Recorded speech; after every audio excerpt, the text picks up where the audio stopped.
Hi, Chris. Back again. Basta. Ito yung sa bahay ng nanay mo dito sa ground floor. Ito yung pinaka-front. Yan. Ito yung pinaka-gate na sa labas sa front ni Mang Ray.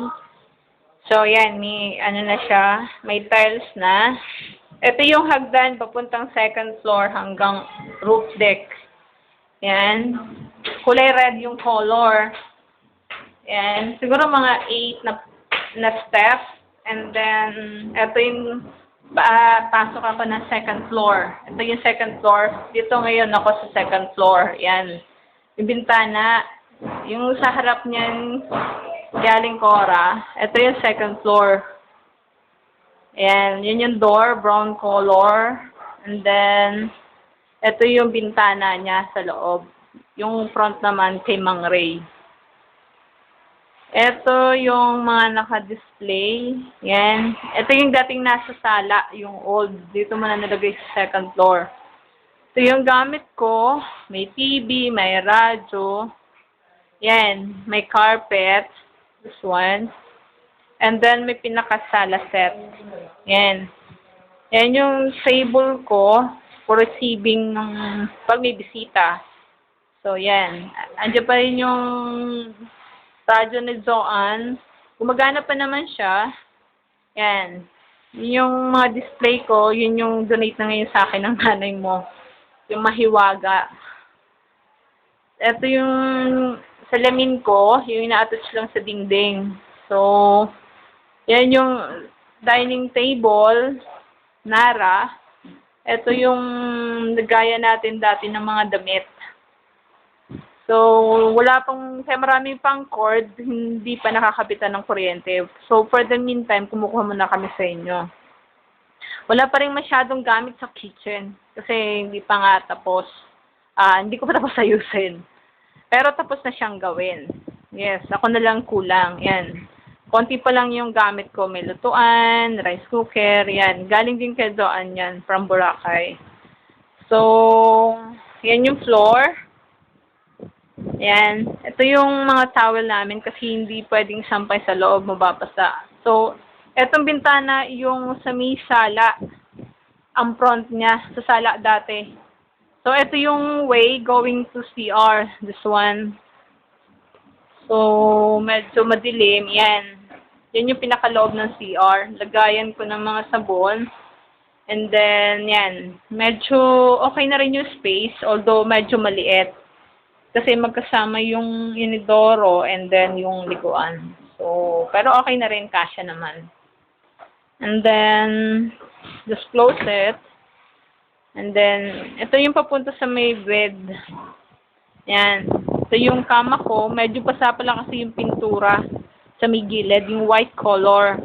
So, yan yung pinaka-bed ko. And then, may drawer sa ilalim.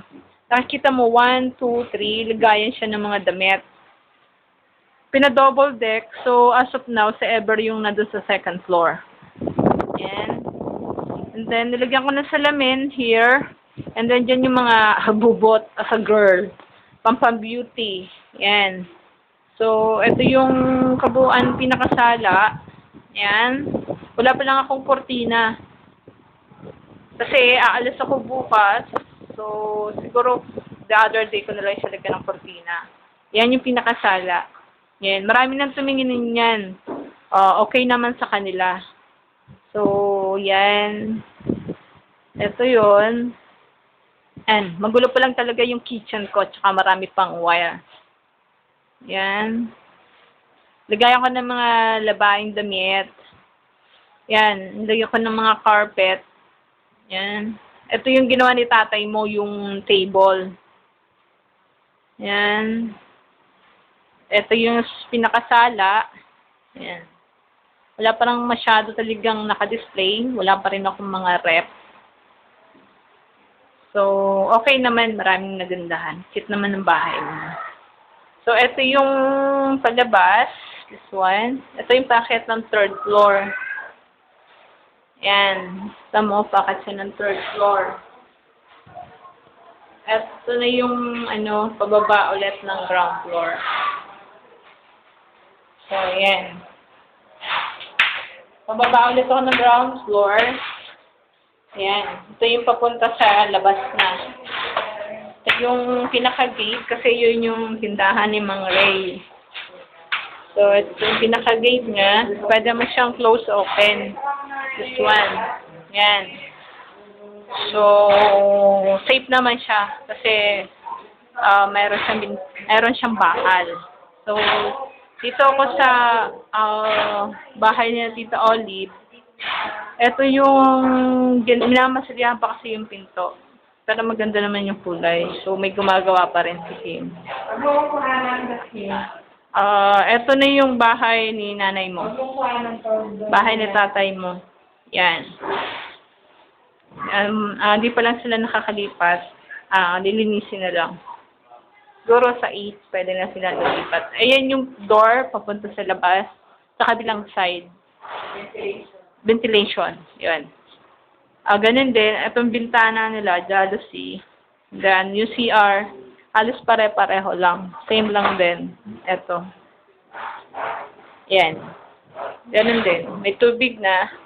Kompleto naman din. Naka-double deck din yung bed nila. Yan. Medyo may kahoy pa. Ito masyadong ayos. Malinis. Ganun din. Yung tatlong cabinet din. Parang iisa lang yung yari. Dito lang sila may extra. Dito sa may ilalim ng hagdan. Lalagyan kasi yan ng computer. Soon. So, may extra ng cabinet. Ito yata yung lalagyan ng mga damit. Yan. Nasa ilalim. Yan. May sample pa nga yung hanger. So, sa loob, may pinakalagayan pa yan. So, anything na marami kang pera, pwede mo isuksok doon. Ha, ha, ha. So, sinload ko lang muna. Yan. Tapos, ito yung pinaka-bintana sa labas. Pero mayroon siyang bakal for safety. Yan. Bali kasi yung front niya, yung kay Mang Ray na tindahan, kung mapapansin mo. Yan. So, yan yung bintana. Ito na ulit yung door palabas. Yan. Sige. Sa another video ulit. Okay, bye.